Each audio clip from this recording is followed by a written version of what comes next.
پێت وایە بەغدا لە ناردنی موچەی فەرمانبەرانی هەرێمی کوردستان جددی بێت؟ من هیچ باڕم بە عەبادی نەتوانێت فەرمانبەرانی هەرێم بنێرێت چونکە تەنها مەرامێکی سیاسیە و کاتکوشتنە. ئەگەر عەبادی یەک کەم کوردی خۆش بیستوایە نەداهات چاری کوردستانی بە ناوی کەرگ و داگیر بکات. نەخێر بە ڕای من کە هیچ کات نابێ متمانت بە عەرەب بێ بە بڕوای من تا ئێستا کە مێژوو نیشانی داوە هەر عەرەب پەیمان شکێنی کردووە. بەڕای من کە نەخێر هیچ کات متمانت نابێت پێبێت. پێم وایە بەغدا جددی نییە لە ناردنی موچە بۆ فەرمانبەران. ئەگەر جددی وایە دەبوایە بە زووترین کات موچێ فەرمانبەران بنێریت و چکە لەبەرەوەی بەغدا دەیەوێت شتەکان بە بەرامبەر بکە بەرامبەر بە کورد. بەڕای من تەنها بە پرۆپاگەندەی هەڵبژاردنە.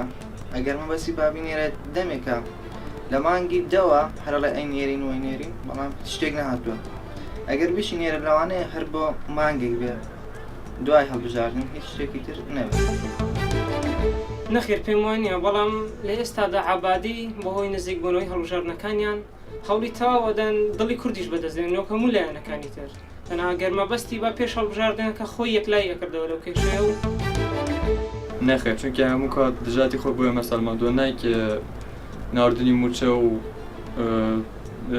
دۆستاتی کوردی نەویستووە ئەو موچەی وەزارەتەشی ناردووە لەبەر مەرامی سیاسی و چەند حیزبێکی کوردستان بوو.